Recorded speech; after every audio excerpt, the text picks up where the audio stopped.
이스라엘이 이제 출애굽을 하잖아요. 그 이후에 40년간 이제 광야에서 생활했던 이 이스라엘 백성에게 이제 하나님이 약속하신 이 신명기쯤에는 이제 그 땅이 이제 눈앞에 이제 다가오는 거죠. 눈앞에 왔습니다. 이제 40년을 다 광야 생활을 했어요. 이들이 40년 동안 광야에서 있을 수밖에 없었던 이유가 뭐였습니까?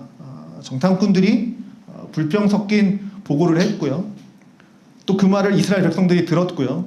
하나님께 원망을 쏟아놓았던 그 이스라엘 백성들을 향한 하나님의 진노가 있었기 때문에 이 40년 동안 광야에서 머물렀죠. 자, 그 벌로 인해서 어떻게 됩니까? 갈렙과 여호수아 빼고 그 여호수아를 제외하고는 아무도 그 땅에 들어갈 수 없게 되었습니다.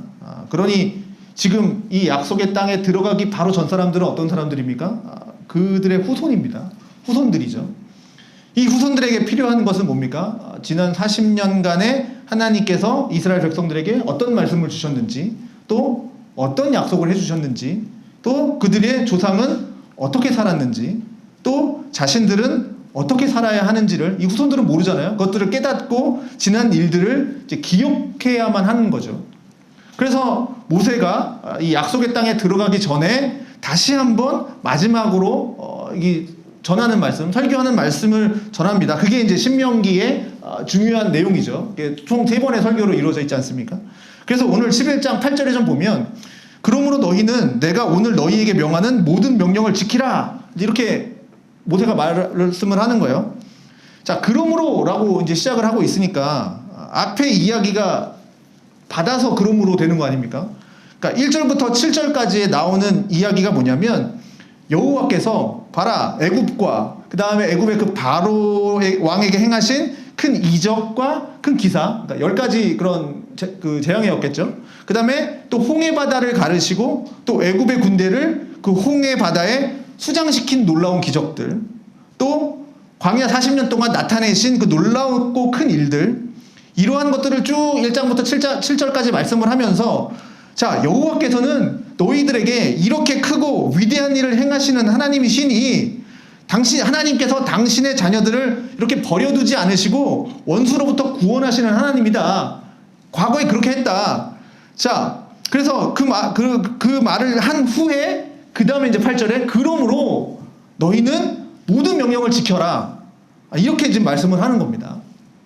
그러면 모든 명령을 지키면 뭐라고 말씀을 하고 있냐면, 그러면 너희는 강성할 거고, 너희가 건너갈 차지할 땅에 들어가서 그 땅 차지할 거고, 주겠다고 약속한 그 젖과 꿀이 흐르는 땅에서 너희의 날이 장구할 거다. 명령을 지키면 그 약속을 주십니다. 그러면 너희가 건너가서 차지할 땅, 도대체 그 땅은 어떤 땅인가? 그 땅을 통해서 이스라엘 백성들이 깨달아야 하는 게 뭔가? 지금 이스라엘 백성들에게 전하려고 하는 것이 뭔가? 또 우리는 지금 이 말씀을 통해서 뭐를 깨달아야 되는가? 이제 그거를 나누려고 합니다. 자, 첫 번째, 너희가 건너가서 차지할 땅. 당연히 그 땅은 여러분 잘 아시다시피 가나안 땅이겠죠. 그런데 오늘 우리가 기억해야 될 게 뭐냐면, 이 애굽 땅과 가나안 땅은 분명히 다르다라는 겁니다. 이게 중요한 이유가 뭐냐면, 우리가 어떤 땅에 사느냐에 따라서 그곳 사람들의 그 생활 방식과 사고 방식에 많은 영향을 미치기 때문입니다. 그러니까 이거죠. 애굽에 사는 사람들은 애굽의 생활 방식을 따를 수밖에 없겠죠. 그리고 가나안에 사는 사람들은 가나안의 생활 방식을 따를 수밖에 없겠죠. 자, 지금 이스라엘 백성들, 자, 400년 동안 애굽에서 살았습니다. 430년. 자, 비록 이들이 그 세대 후손들이라고 하지만 그러나 앞선 세대들이 400년 동안 살았어요. 400년 동안 생활 습관이 이들에게도 어느 정도 남아있겠죠. 아무리 후손이라고 하지만. 그런데 이제 이들이 들어가는 땅은 어떤 땅입니까? 애굽과는 완전히 다른 땅이에요. 그러니까 애굽과 같은 땅이 아니에요. 그러니 애굽에서 어떻게 살았든지 간에 가나안에 들어가게 되면 이제 애굽에서 살던 것과는 완전히 다르게 살아야 돼요. 그겁니다. 자, 10절에 볼까요? 네가 들어가 차지하려는 땅은 네가 나온 애굽 땅과 같지 아니하다. 거기에는 너희가 파종한 후에 발로 물대기를 채소밭에 댐과 같이 하였거니와. 자, 분명히 말씀하고 있습니다. 야, 애굽 땅과 같지 않다. 애굽, 이집트 어떤 땅입니까? 사막이죠. 지도 보시면 이집트 전 국토의 약 3%만 경작할 수 있는 땅입니다. 그러니까 이집트 전 국토의 3%만 경작할 수 있어요. 그것도 어딥니까? 나일강, 이렇게 나일강이 쭉 이렇게 북에서 아래로 흐르잖아요. 그 주변에만 경작을 할 수 있어요. 나머지는 다 사막이에요. 그 나일강을 중심으로 거기만 딱 파종을 할 수 있습니다. 그러니까 사막성 기후니까 1년 내내 비가 안 오는 땅이 이 이집트입니다. 자, 그런데 농사를 짓고 살 수 있는 이유가 뭐냐면 이 이집트에서 나일강이 있기 때문이에요. 그러니까 나일강의 이 하류 쪽은 매년 일정한 때에 홍수가 범람합니다. 그래서 좋은 흙을 밑으로 갖고 내려와서 그 흙이 이렇게 쫙 퍼지는 거죠. 범람을 하는 거죠. 그러니까 나일강 상류 지역에서 내리는 그 비 때문에 중하류 지역에서 이제 그 물이 불어나고 그러면 하류 지역에서 홍수가 나서 땅까지 범람하고 이 메마른 땅에 이제 물이 공급되는 겁니다. 이 나일강이 1년에 한 번씩 범람을 해서 그래서 나중에 이 물이 빠져나간 그곳에다가 이제 옥토에다가 이제 씨앗을 뿌리는 거죠. 그러면서 열매를 거두면서 사는 게 이 나일강 주변에서 사는 거예요. 그러니 상류에서 떠내려온 그 좋은 흙으로 양분을 공급받고 나일강이 언제나 이렇게 1년에 한 번씩 물을 공급해 주기 때문에 그것에 공급을 받으면서 농작물이 자라는 겁니다. 나일강은 그렇게 살았어요. 이런 이유 때문에 이 나일강 유역에는 일찍부터 사람이 모였던 거예요. 그래서 그 문명이 발달된 거죠. 그래서 여기는 일찍부터 문명이 발달된 겁니다. 그래서 이집트 사람들은 그래서 어떻게 합니까? 이 나일강의 범람을 예측하기 위해서 언제 범람하는지 알아야 먹고 살 수 있으니까 그래서 달력도 만드는 거고 토지 측량도 하는 거고 토목공사들을 통해서 측량술도 만들고 뭐 기하학, 수학들도 발전시킨 겁니다. 이런 사람들이 나일강 유역에 살고 있던 사람들이에요. 이집트 사람들. 이렇게 발전할 수밖에 없는 것이 그러한 기후와 환경에서 살아남을 수 있는 방법들을 찾아낸 거예요. 그리고 이 사람들은 어떻게 했냐면 이 나일강에서 수로를 만들어요. 수로를 만들어서 각자가 파놓은 저수지에다가 이제 물을 대놓고 거기서 물을 퍼서 살아갈 수가 있는 겁니다. 그래서 우리가 10절 끝에 보면 나오잖아요. 너희가 파종한 후에 발로 물대기를 채소밭에 댐과 같이 했다. 지금 이렇게 나오는데 자, 저는 읽으면서 이 발로 물대기를 채소밭에 댐과 같이 했다. 도대체 무슨 말인지 잘 이해가 안 됩니다. 발로 물대기를 채소밭에 댐과 같이 했다. 그러니까 이게 이런 뜻이랍니다.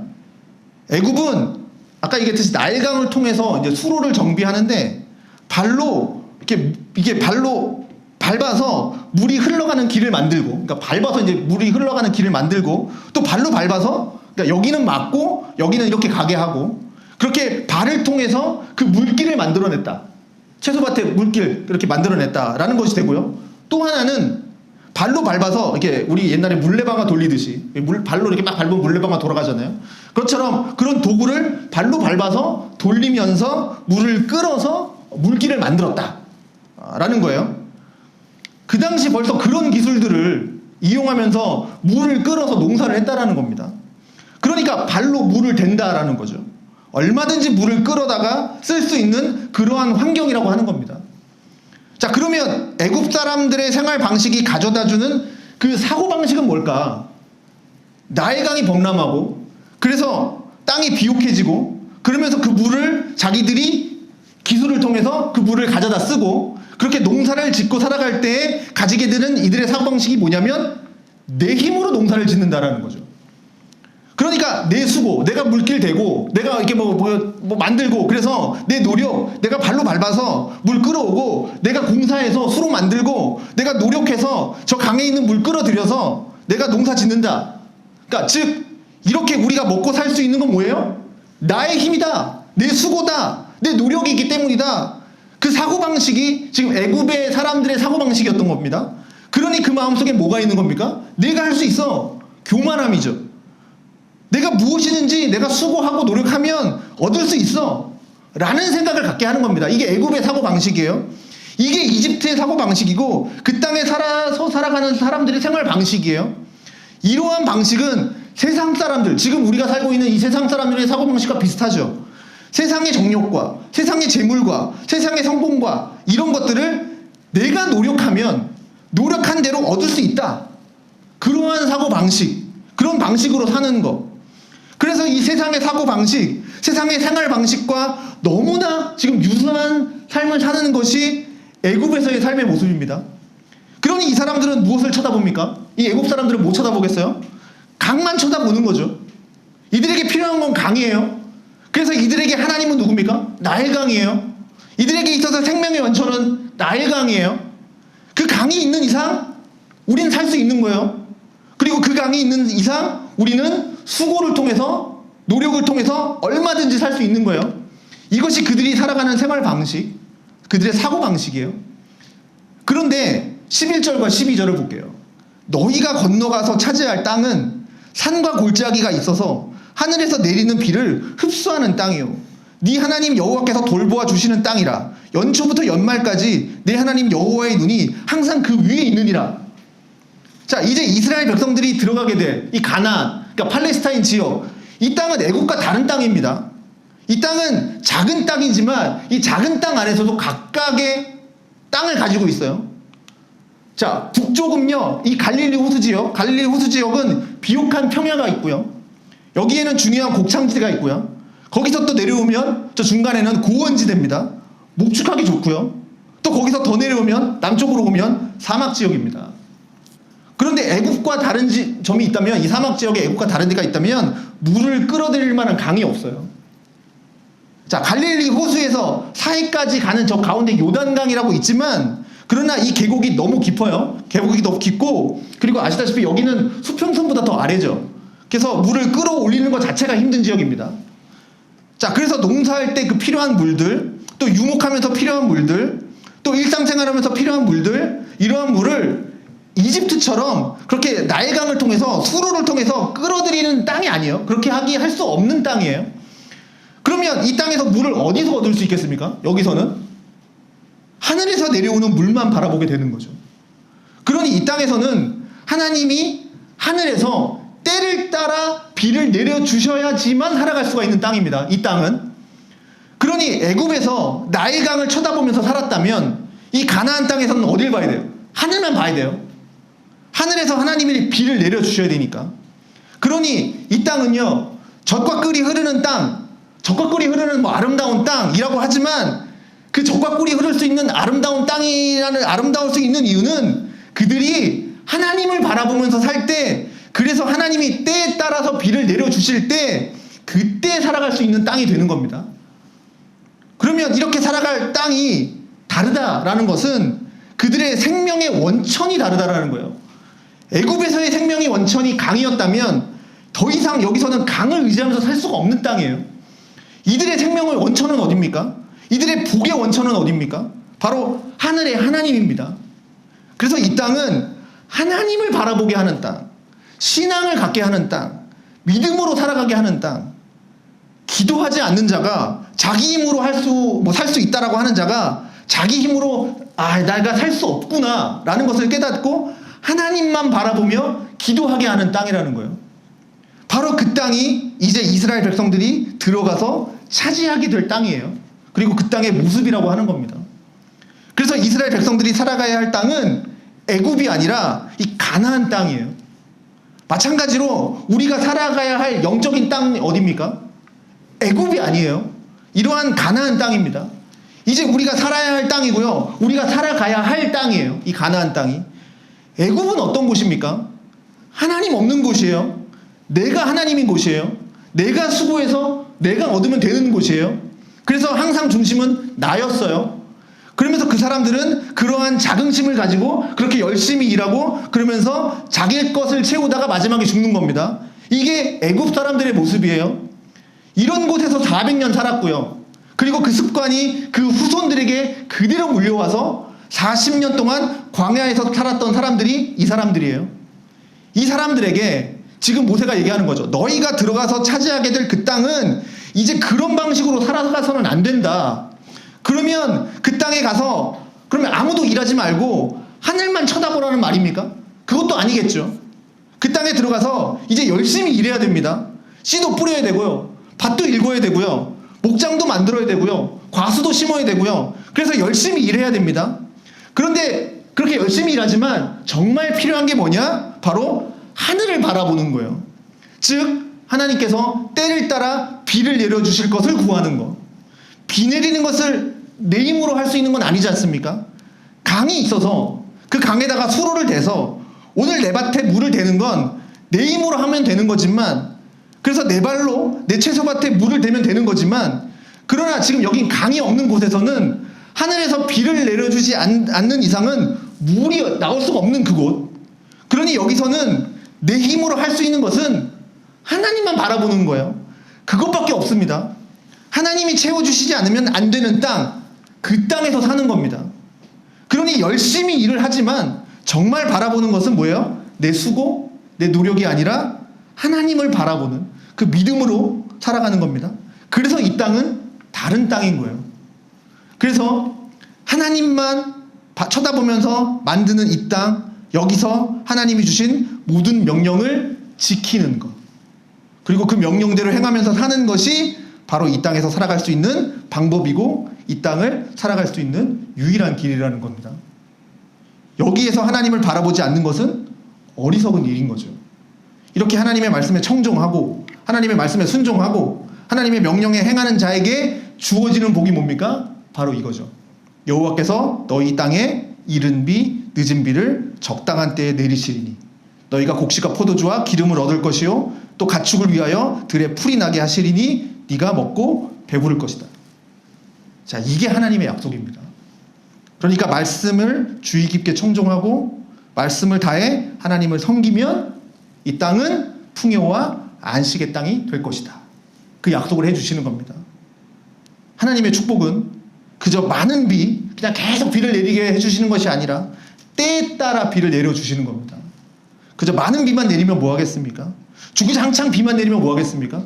정말 필요한 것은 때에 따라 맞게 내리는 비예요. 그게 하나님의 축복입니다. 그래서 하나님의 말씀에 순종하려고 마음을 낮추는 그 하나님의 백성들, 그러면서 하늘을 보면서 지금 하나님께서 비를 내려주셔야 됩니다.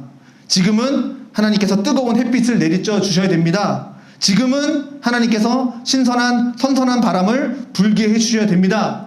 우리는 열심히 일을 할 테니 하나님께서 해주셔야만 합니다. 우리는 내가 있는 그 자리에서 열심히 살아갈 테니 하나님께서 이 놀라운 것들을 항상 해주셔야 됩니다 하는 마음으로 하나님을 바라보고 하나님 의지하고 하나님 앞에 엎드리고 하나님의 은혜를 구하면서 살아가야 그 땅이 바로 적과 꿀이 흐르는 약속의 땅이고요, 풍요와 안식이 넘치는 땅이지. 그 땅에 가서도 그냥 내 힘으로, 내 수고로, 내 노력으로, 나의 교만함으로 다 한다라고 하면 그 땅은 곧 아무것도 없는 척박한 땅, 그 땅이 되고 말 겁니다. 그러니 오늘 우리가 해야 될 게 뭡니까? 하나님의 말씀 듣고 하나님 말씀에 순종하고 그 말씀에 엎드려서 하나님께서 나를 살려달라라고 하는 그 하나님의 은혜와 자비를 구하는 것, 그것이 오늘 우리에게 필요한 겁니다. 자, 오늘 우리는 가나안 땅과 같은 곳에서 살아가고 있습니다. 주님께서 때를 따라 비 내려주시지 않으면 나는 척박한 땅에서 살아갈 수밖에 없는 그러한 인생을 살아갑니다. 그러니 오늘 우리가 해야 할 것은 뭡니까? 눈을 들어서 하늘을 바라보는 겁니다. 하나님 바라보는 겁니다. 하나님께 우리의 모든 것 맡기십시오. 그리고 하나님 의지하십시오. 그렇게 하나님 앞에 살아가면 비록 내가 살아가고 있는 이 땅이 이 광야와 같이 척박한 땅이라고 할지라도 하나님은요, 때를 따라서 비를 내려주시고요, 곡식과 포도주와 기름이 충만하게 나는 그러한 풍요로운 삶을 살아갈 수 있도록 우리를 인도하여 주실 겁니다. 그러니 하나님 앞에 나아가십시오. 하나님 의지하면서 나아가십시오. 하나님 바라보기를 원합니다.